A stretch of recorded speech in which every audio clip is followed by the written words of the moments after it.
అందరికీ నమస్కారం. మిత్ర క్యాలెండర్ దియా స్టోర్ పాఠకులకు శుభోదయం.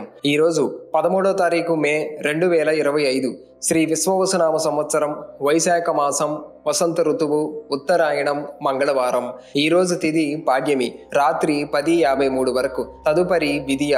ఈరోజు నక్షత్రం విశాఖ ఉదయం 8 వరకు. తదుపరి అనురాధ. ఈరోజు ద్వాదశ రాశుల వారి రాశి ఫలాలు ఏ విధంగా ఉన్నాయో తెలుసుకుందాం. ముందుగా మేషం. ధన సంబంధిత వ్యవహారాలలో అప్రమత్తంగా వ్యవహరించాలి. స్వల్ప అనారోగ్య సమస్యలు బాధిస్తాయి. చేపట్టిన పనులు మందకొడిగా సాగుతాయి. కుటుంబ వాతావరణం సమస్యాత్మకంగా ఉంటుంది. వ్యాపార వ్యవహారాలలో కుటుంబ సభ్యుల సలహాలు తీసుకోవడం మంచిది. వృత్తి ఉద్యోగాలు మిశ్రమంగా సాగుతాయి. తదుపరి వృషభ రాశి. ఆర్థికంగా మరింత పురోగతి సాధిస్తారు. దీర్ఘకాలిక రుణాలు తీరి ఊరట చెందుతారు. సమాజంలో పెద్దలతో నూతన పరిచయాలు కలుగుతాయి.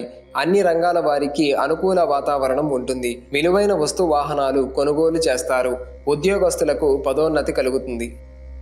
తదుపరి మిథున రాశి. ఇతరులతో తొందరపడి మాట్లాడటం మంచిది కాదు. వృత్తి ఉద్యోగాలలో అనుకూలత పెరుగుతుంది. నూతన గృహ నిర్మాణ ప్రయత్నాలు వాయిదా వేస్తారు. స్థిరాస్తి క్రయ విక్రయాలు మందకొడిగా సాగుతాయి. బంధుమిత్రుల నుండి ఊహించని వివాదాలు కలుగుతాయి. ఆధ్యాత్మిక చింతన పెరుగుతుంది. తదుపరి కర్కాటక రాశి. వృత్తి ఉద్యోగాలలో అదనపు పనిభారం నుండి ఉపశమనం లభిస్తుంది.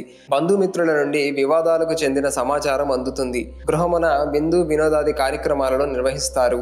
వ్యాపారాలు మరింత ఉత్సాహంగా సాగుతాయి. సంతాన విద్యా విషయాలపై దృష్టి సారిస్తారు. తదుపరి సింహరాశి.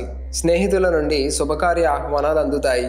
ఆర్థిక పరిస్థితి అనుకూలిస్తుంది. నిరుద్యోగులకు అనుకూల వాతావరణం ఉంటుంది. వృత్తి ఉద్యోగాలు విస్తరిస్తాయి. ఉద్యోగులకు అధికారుల నుండి ఆదరణ లభిస్తుంది. కుటుంబ సభ్యులతో ఆధ్యాత్మిక కార్యక్రమాలలో పాల్గొంటారు. తదుపరి కన్యరాశి. సామాజిక సేవా కార్యక్రమాలలో విశేషంగా పాల్గొంటారు. నూతన వ్యాపార ప్రారంభానికి శ్రీకారం చుడతారు. అవసరానికి ధనం అందుతుంది. దీర్ఘకాలిక రుణాలు తీర్చగలుగుతారు. వృత్తి ఉద్యోగాలలో స్వల్ప స్థానచలనాలు చోటు చేసుకుంటాయి. దూర ప్రయాణాలు లాభసాటిగా సాగుతాయి. తదుపరి తులారాశి. నిరుద్యోగులకు పెద్దల అనుగ్రహంతో నూతన అవకాశాలు అందుతాయి. వృత్తి వ్యాపార కీలక నిర్ణయాలు తీసుకుంటారు.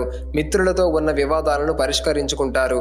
దూర ప్రయాణాలు వాయిదా వేయటం మంచిది. ఆరోగ్య విషయాలలో స్వల్ప ఇబ్బందులుంటాయి. తదుపరి వృశ్చిక రాశి.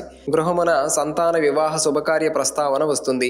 సమాజంలో ప్రముఖుల నుండి అరుదైన ఆహ్వానాలు అందుతాయి. ధన సంబంధ వ్యవహారాలు కలిసి వస్తాయి. ప్రయాణాలలో వాహనాలు నడిపే విషయంలో అప్రమత్తంగా ఉండాలి. వృత్తి ఉద్యోగాలు అనుకూల వాతావరణం ఉంటుంది. తదుపరి ధనస్సు రాశి. సేవా కార్యక్రమాలు నిర్వహిస్తారు. వృత్తి వ్యాపారాలు రెట్టించిన ఉత్సాహంగా సాగుతాయి. సంతానం విద్యా విషయాలలో శుభవార్తలు అందుతాయి. దూర ప్రాంత బంధువుల ఆగమనం సంతోషాన్ని కలిగిస్తుంది. నిరుద్యోగుల ప్రయత్నాలు సఫలమవుతాయి. అన్ని వైపుల నుండి ఆదాయం అందుతుంది.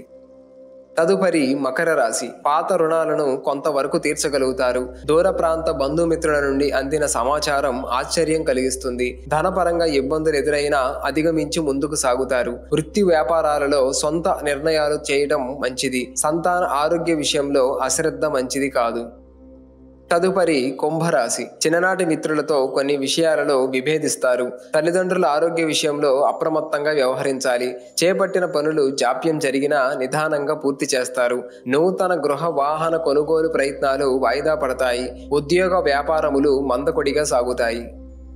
తదుపరి మీనరాశి. ఆప్తులతో వినోదాది కార్యక్రమాలలో పాల్గొంటారు. గతంలో జరిగిన కొన్ని సంఘటనలు గుర్తు చేసుకొని బాధపడతారు. ఇంటా బయట అనుకూలత పెరుగుతుంది. గృహమున శుభకార్యాలకు ధన వ్యయం చేస్తారు. వ్యాపారాలలో ఆర్థికంగా లాభాలు అందుకుంటారు. సోదరులతో స్థిరాస్తి ఒప్పందాలు చేసుకుంటారు.